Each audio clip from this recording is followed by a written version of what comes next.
Vamos falar agora do CVE 2025-53770, uma falha extremamente grave que foi encontrada no SharePoint, um sistema da Microsoft para compartilhamento de documentos. É muito usado como site por empresas e site de manutenção, local que tem repositório de documentos para as pessoas baixarem e, infelizmente, tem uma falha muito séria que permite a invasão, a execução remota de código. Vamos entender o que está acontecendo aqui, o que é preciso ser feito. Isso está um caos hoje, essa falha no mundo aí da segurança da informação, tá? E obrigado a você que está assistindo o nosso vídeo. Se você gosta do nosso conteúdo, por favor, deixa o seu like e se inscreva aqui no canal, né? Pois bem, então tá aqui, ó, uma vulnerabilidade zero day no SharePoint, está sendo explorada ao vivo neste momento, está sendo explorada. Se você tem um servidor SharePoint, você pode ser alvo desse tipo de coisa, pode já estar sendo alvo desse tipo de coisa, né? Então, o que é uma vulnerabilidade zero day? Uma vulnerabilidade que foi informada pela empresa há 0 dias, não foi informada ainda, ninguém sabia dela ainda, foi informada agora que o pessoal já está usando, né? Ela foi registrada como CVE 53770 e CVE 53771, está sendo explorada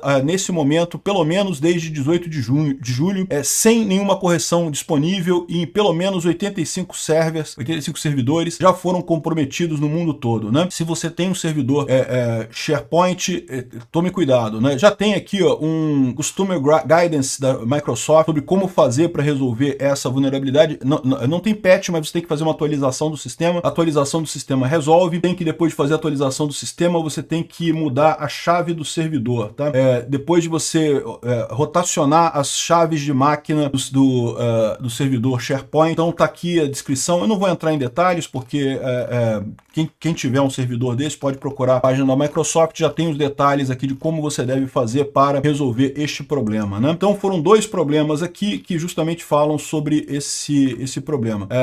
Vamos entender aqui o que é essa vulnerabilidade, o que está acontecendo aqui, né? Então é um problema de deserialização de dados não confiáveis. Então, de novo, é aquilo que eu falo para vocês, é uma dessas vulnerabilidades que tem surgido com muita força, muitos erros em código que permitem essa deserialização danosa de informações, né? O que é serialização? Quando você tem um programa rodando numa máquina, ele está ocupando um objeto, né? Uma estrutura de dados pode estar ocupando várias áreas na memória. Você quer passar essa estrutura de dados, por exemplo, para um outro servidor, você tem que serializar aquilo, transformar aquilo numa grande string compridona com aquelas informações, né? Tipicamente o JSON, né? O JSON é serialização, né?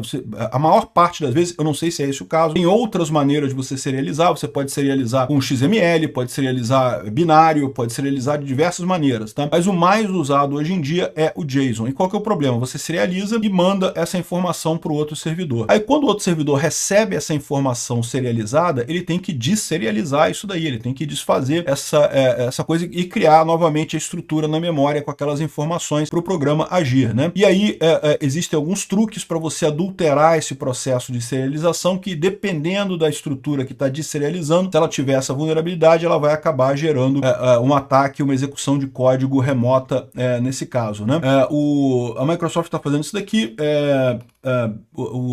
a métrica é 9.8 crítica, ou seja, é uma vulnerabilidade muito crítica. Tem aqui todas as informações e é justamente um CWE 502, deserialização de dados não confiáveis. Este é o problema com o servidor. Então aqui, o que é o SharePoint? O SharePoint, como eu falei, é um sistema para armazenamento de documentos, mas é mais do que isso, tá? A ideia é que muitas empresas têm precisam, por exemplo, botar manuais de manutenção do seu produto. Então você vende carros, você quer botar um manual de manutenção do seu carro, né? Então, empresas grandes mesmo, né? E aí você usa o SharePoint, é justamente um sistema que faz isso daí, que armazena os documentos, os manuais todos ali, e aí você cria um sitezinho bonitinho que você pode até prover para o seu cliente final. Então, tipicamente, esses servidores SharePoint, eles ficam abertos na internet porque eles são acessados, né, para quem quiser pegar documentação, quem quiser pegar... Não é só eu falei carro, mas é lógico, qualquer outra coisa, software software, né, manual de software, manual de driver, manual de placa de vídeo, manual de um monte de coisa. Muitos desses sistemas, muitas dessas empresas usam o SharePoint para fazer esse tipo de coisa, né? É lógico que ele tem outras características aqui, ele permite que você instale inteligência artificial, então faz busca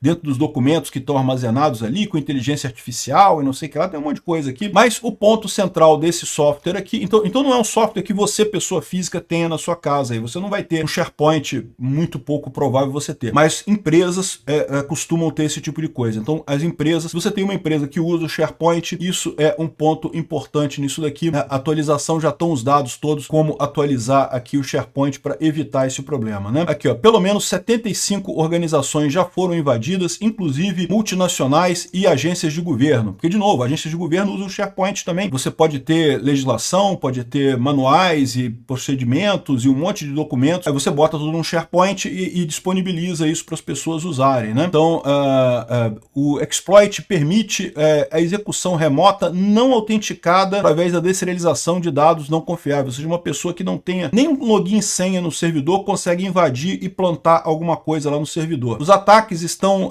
roubando a configuração da machine key, ou seja, a chave da máquina, que é uma chave criptográfica que os sistemas usam para autenticar um no outro, né? E isso é um problema, porque a partir daí o atacante pode fazer esse ataque contra outras máquinas que se conectam com esse servidor do SharePoint. Por isso que aqui no guide eles falam para rotacionar as chaves de máquina, porque, meu amigo, a sua chave de máquina foi comprometida, tá?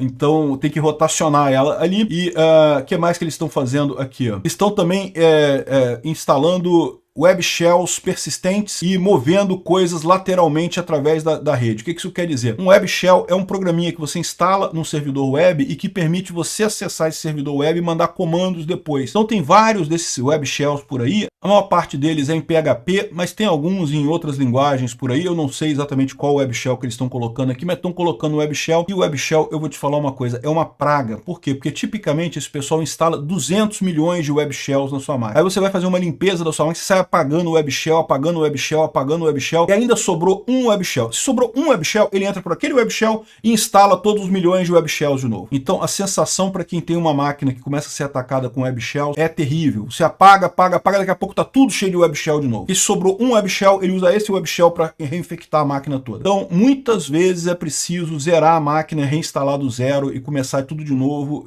Infelizmente pode ser necessário nesse caso. De repente você consegue realmente eliminar todos eles, né? A cadeia de exploração é uma variante da vulnerabilidade Tool Shell, que era o CVE 2025-49706, ou seja, tipicamente o que isso quer dizer, eles estão explorando essa deserialização para rodar um mini web shell lá dentro. Aí nesse primeiro web shell eles usam para implementar os outros web shell mais poderosos e conseguir mais informações da máquina. E aí depois que você tem um web shell na máquina, meu amigo, aí é o inferno completo, né? E, bom, isso afeta todo mundo que tem servidores SharePoint 2016 e 2019 e também a Subscription Edition. Agora, o online, tem um SharePoint online, não é impactado no final das contas. Então, se você usa esse tipo de servidor, se você tem esse tipo de coisa na sua empresa, corre atrás que a situação está crítica. E você, desenvolvedor que usa web services, que tem serviços, faz deserialização de dados, toma cuidado com isso. Tem um monte de pacote de deserialização por aí que tem falhas de segurança. Nunca, jamais implemente seu próprio pacote de serialização e deserialização. Isso pode gerar mais insegurança ainda. E mesmo os pacotes comerciais que tem por aí, alguns têm falhas, tem que manter um cuidado muito grande nisso daí para evitar ataques nesse tipo de situação. Tá? Sabe qual foi o problema? Um dos problemas que apontaram no caso lá do Pix, lá do Banco Central, foi também um problema desse tipo de deserialização incorreta, levando a